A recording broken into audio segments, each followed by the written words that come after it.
Good morning friends and welcome back in polytechnic Pandit. Friends, जैसा आप सभी को पता है कि हमारा यूनिट 1 का सारे लेक्चर कंप्लीट हो चुके हैं, है ना। अभी हम लोगों का यूनिट 3 का लेक्चर नंबर ये फर्स्ट है, ठीक है। आज हम लोग जो अपना इलेक्ट्रोस्टैटिक है वहां उसके विषय में जानेंगे। तो आइए शुरू करते हैं अपने मोटिवेशन के साथ, है ना। जिंदगी कभी आसान नहीं होती, है ना। खुद को मजबूत बनाना पड़ता है, बेहतर समय सामने से नहीं आते और जिंदगी को बेहतर बनाना पड़ता है। तो सही बात है ना। हमें खुद को मजबूत और खुद को बेहतर बनाना होगा, है ना। आइए फ्रेंड्स, हमारे यहाँ पर देख सकते हैं आप जो हमारे साइंटिस्ट हैं, है ना। इनका नाम है चार्ल्स अंगस्टन डी कुलम, है ना। ये फ्रेंच फिजिसिस्ट हैं जिन्होंने 1785 में सबसे पहले चार्ज के विषय में लोगों को बताया था और जिन्होंने चार्ज की प्रॉपर्टी उसकी कैरेक्टरिस्टिक के विषय में लोगों के सामने एक्सप्लेन करा था, है ना। इन्होंने क्या बताया था सुनिए। इन्होंने कहा था जो चार्ज होते हैं, ठीक है, जो चार्ज होते हैं वो जब पास में होते हैं, ठीक है, तो उनका फोर्स क्या होता है, स्ट्रॉन्गर होता है ना। जब दो चार्ज है अगर हमारे पास, तो अगर वो पास में है तो उसका फोर्स ऑफ अट्रैक्शन क्या होगा, बहुत स्ट्रॉन्ग होगा, है ना। तो आइए जानते हैं क्या है कूलम्ब्स लॉ, है ना। Quantify the amount of force between two stationary electrically charge particle. दो शब्द है यहाँ, है एक स्टेशनरी, स्टेशनरी मतलब रुका हुआ, है ना, और इलेक्ट्रिकली चार्ज, है ना। चार्ज किसकी प्रॉपर्टी है, चार्ज, है ना, मास की प्रॉपर्टी है ना। कहने का ये मतलब है कि पहले मास होगा तभी तो चार्ज होगा, है ना। विदाउट मास चार्ज एग्जिस्ट करेगा, नहीं करेगा, है ना। The electric force between charge bodies at rest in a conventionally called electrostatic force और कूलम्ब्स लॉ। कूलम्ब्स ने क्या सिद्धांत दिया, क्या है इनका लॉ, क्या है, ये कहता है ना, कि electric force between two charge, electric force between two charge body at rest, है ना, रेस्ट पोजीशन में कन्वेंशनली कॉल्ड इलेक्ट्रोस्टैटिक फोर्स। जो फोर्स उस लगेगा, किस टाइप का फोर्स, हम सभी ने पढ़ रखा है जो ग्रेविटेशनल फोर्स होता है उसमें क्या होता है, केवल अट्रैक्शन होता है। लेकिन जो हमारी चार्ज फोर्स होती है ना, जो इलेक्ट्रिकल फोर्स होती है ना, तो जब भी उसमें अट्रैक्शन होगा या फिर रिपल्सन होगा। अगर हमारे पास एक प्रोटॉन और एक हमारा जो टेस्ट चार्ज प्रोटॉन है, ठीक है, दोनों अगर आएगा तो क्या होगा, रिपल्सन होगा। लेकिन अगर एक इलेक्ट्रॉन है और एक प्रोटॉन है तो उसके बीच क्या होगा, अट्रैक्शन होगा, है ना। ये बात सबसे पहले कूलम्ब्स ने बताई थी। और एक और बात कहा था कि दोनों चार्ज जितने पास होंगे, है ना, फोर्स उतना ही अधिक होगा, उतना ही स्ट्रॉन्ग होगा, है ना। कूलम्ब्स लॉ कहता है फोर्स, है ना, डायरेक्टली प्रोपोर्शनल होगा चार्ज के और इनवर्सली प्रोपोर्शनल होगा डिस्टेंस के स्क्वायर के, है ना। ये हमारा कांस्टेंट है, कि हमारा क्या है, कूलम्ब्स कांस्टेंट है ना। ये मीडियम पे डिपेंड करता है कि जो चार्ज है वो किस मीडियम में है ना। जैसे एयर हो गया या वैक्यूम हो गया, है ना, या फिर ये हो सकता है कि हमारा जो लिक्विड जो वाटर है ना, तो वाटर बॉडी के अंदर हम कोई दो चार्ज रखे हो, है ना, तो उस पर डिपेंड करता है ना। इसको कूलम्ब्स कांस्टेंट बोलते हैं। और ये हमारा जैसे एक आपका माइनस चार्ज है और एक प्लस चार्ज है ना, तो इस दोनों के बीच जो डिस्टेंस होगा उस डिस्टेंस का क्या होगा, स्क्वायर होगा, आर स्क्वायर, या डी से डिस्टेंस डी स्क्वायर, जैसे यहाँ लिखा हुआ है ना।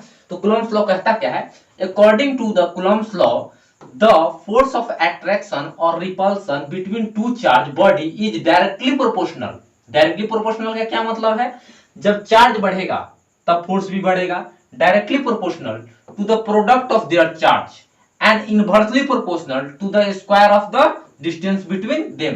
इनवर्सली प्रोपोर्शनल का क्या मतलब है, जब डिस्टेंस बढ़ेगा तो फोर्स ऑफ अट्रैक्शन क्या होगा, घटेगा, कम होगा, है ना। इसको बोलते हैं inversely proportional. It act along the line joining the two charge, है ना। कैसे एक्ट करेगा, अगर एक चार्ज यहाँ पे है, दूसरा चार्ज अगर हमारा यहाँ पर है, तो जो लाइन ज्वाइन करेगा दोनों चार्ज को, है ना, जो, ठीक है, कंसीडर द पॉइंट चार्ज, है ना, जो हमारा पॉइंट चार्ज है ना। जैसे मान के चलिए कि ये पॉइंट चार्ज है अपना, ये पॉइंट चार्ज है, तो दोनों पे जलेगा, तो जो लाइन ज्वाइन कर रहा है ना, इस लाइन के अलोंग इस पे फोर्स लगेगा, है ना फ्रेंड्स। सो के जो हमारा कूलम्ब्स कांस्टेंट है वो क्या होता है, ध्यान दीजिएगा, ऐसा यूनिट है द कांस्टेंट के हैज द वैल्यू, के का वैल्यू क्या होता है, 8.99 into 10 to the power 9 newton metre square पर कूलम्ब स्क्वायर, है ना। यहाँ पर ये जो 2 है, ये 2 यहाँ पे नहीं होगा, बेसिकली ये यहाँ पे कूलम्ब स्क्वायर है, ठीक है। तो इसको हम ये भी लिख सकते हैं, ये फ्री स्पेस या वैक्यूम के लिए दिया गया, तो इसको हम लोग के का वैल्यू हम लोग लिखते हैं, के equal to 9 into 10⁹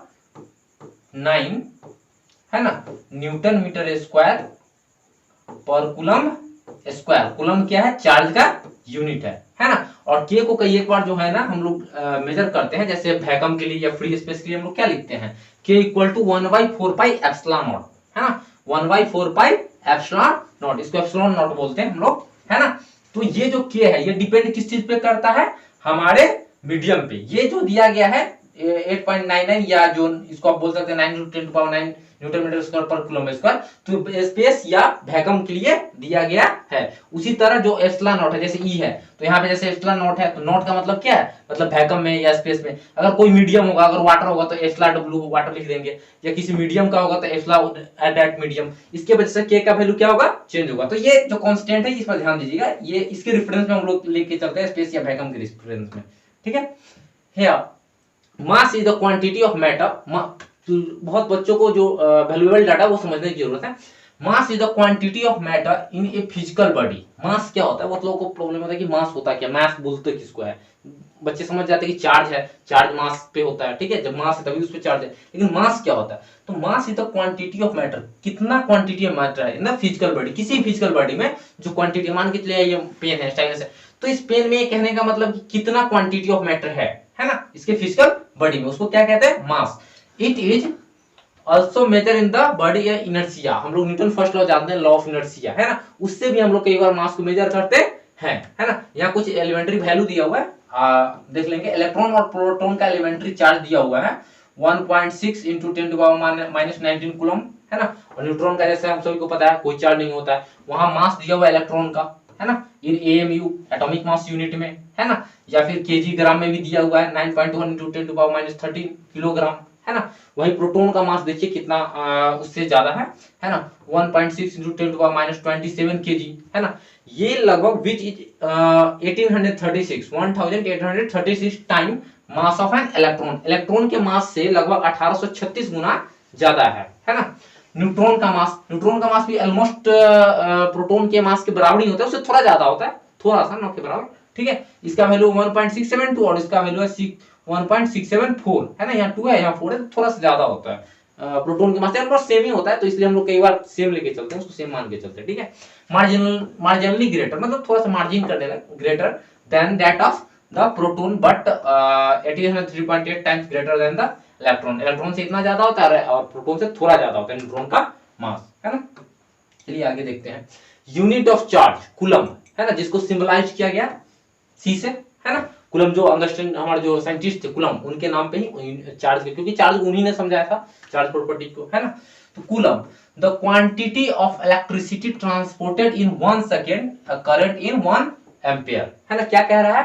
quantity of electricity, कितना मात्रा में इलेक्ट्रिसिटी ट्रांसपोर्ट हो रहा है 1 सेकेंड में, 1 सेकेंड में। करंट कितना है हमारा? 1 एम्पियर। कितना है? 1 एम्पियर दिया हुआ है। फिर यहाँ ध्यान देंगे 1 coulomb is equal to the charge of 6.241 × 10⁻18 proton.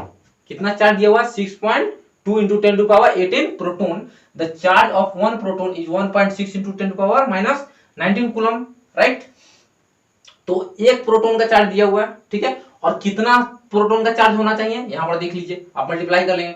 Conversely the charge of an electron is इतना, है ना। अच्छा, चार्ज जो होता है प्रोटॉन का वो प्लस में होगा, यहाँ पर प्लस में सीमी देख रहे हैं डाटा 1.6 × 10⁻19 कूलम। यहाँ पे क्या इलेक्ट्रॉन का चार्ज जब आया तो सिंबलाइज क्या कर दिए साइन कन्वेंशन के लिए -1.6 × 10⁻19 कूलम।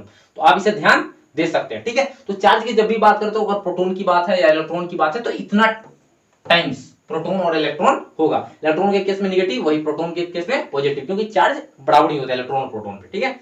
चलिए नेक्स्ट हमारा जो टॉपिक है ना, तो हम लोग अपने नेक्स्ट लेक्चर में मिलेंगे और टॉपिक को आगे बढ़ाएंगे। तो आप लोग का काम है क्या करना, सबसे पहले तो कमेंट करेंगे, ठीक है। अगर सब्सक्राइब नहीं किया तो चैनल को सब्सक्राइब करेंगे और शेयर करेंगे, ठीक है। अगर हमारे जो पॉलिटेक्निक पंडित और हमारी टीम का जो प्रयास अगर आपको पसंद है तो आप हमें कांटेक्ट कर सकते हैं हमारे नंबर पे, या किसी भी तरह की अगर डाउट है तो आप कमेंट कर सकते हैं कमेंट सेक्शन में। Thank you. हमारा यहाँ पर मोटो है there is no substitute for hard work, है ना। हमारे पास हार्ड वर्क और मेहनत करने के अलावा कोई सब्स्टिट्यूट नहीं है। जो हम मेहनत करेंगे, हार्ड वर्क करेंगे, वही हमारे फ्यूचर में सामने निखर के आएगा। Thank you.